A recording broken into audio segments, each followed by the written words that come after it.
तर एकूणच मुंबई अर्थसंकल्प जाहीर होणार आहे. एक मुंबईकर म्हणून काय अपेक्षा आहे या अर्थसंकल्पाकडे? नाही, अपेक्षा हीच आहे की मुंबईकरांचे जे मूलभूत अधिकार आहेत, मूलभूत ज्या गरजा आहेत, मग तो पाण्याचा प्रश्न असेल, अजूनही मुंबईचे असे अनेक भाग आहेत की अजून आपण फेब्रुवारीमध्ये आहोत, काही ठिकाणी पाणी जात.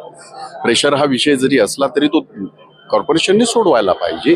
त्याच्यासाठी पैशाची व्यवस्था करायला पाहिजे.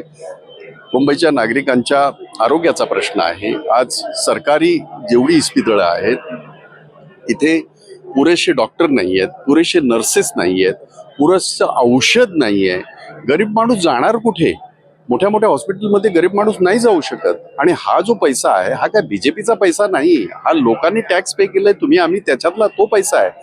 तो मुंबईकरांच्या याच्यासाठी, त्यांच्या बेसिक सुविधांसाठी, त्यांच्या मूलभूत गरजांसाठी वापरायला हवा आहे. मुंबईमध्ये सगळ्यात ट्रॅफिकचा प्रश्न जो झाला इतका भयानक झालेला आहे की त्यामुळे सगळ्यांचीच, तुम्ही सगळे त्याला फेस करत आहात. त्याच्यासाठी काय तुम्ही उपाययोजना करणार आहात ते आम्हाला दिसलं पाहिजे. आतापर्यंत तर असं कधी नव्हतं, पण आता मुंबईची हवा सुद्धा दूषित झालेली आहे.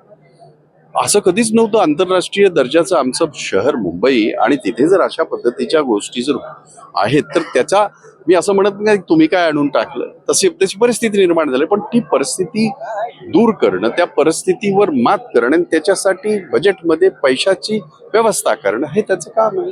एकूणच सर दुसरा एक विषय असा आहे की मराठवाड्यातील मराठी शाळा या बंद झाल्यात. दादा भुसे यांनी सुद्धा यावर प्रतिक्रिया दिली आहे. काय वाटतं मराठी शाळेबद्दल? महाराष्ट्रामध्ये फक्त मराठवाड्यामध्ये मराठी शाळा बंद नाही झाल्या. आपल्या माहिती करता अख्ख्या महाराष्ट्रामध्ये 10,000पेक्षा जास्त मराठी शाळा बंद झालेल्या आहेत. आपण चेक करा. आणि आम्ही ह्याच्या बाबतीमध्ये अनेक वेळा प्रश्न विचारले. महाराष्ट्र हा मराठी माणसाचा महाराष्ट्र आहे. आमची मातृभाषा मराठी आहे. इथल्या नागरिकाला मराठीमधून त्याच्या मातृभाषेमध्ये शिक्षण घेण्याचा अधिकार आहे.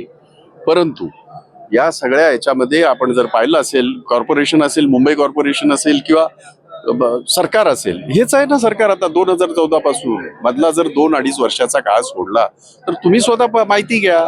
मी जे सांगतोय ते आरोप नाहीत. त्यामुळे यांना ह्या सगळ्या अशा शाळा ज्या आहेत त्या कुणाला तरी, कुणाच्या तरी धनदांडग्यांच्या घशात घालायच्या आहेत, आणि तसा प्रकार आपल्याला दिसतोय.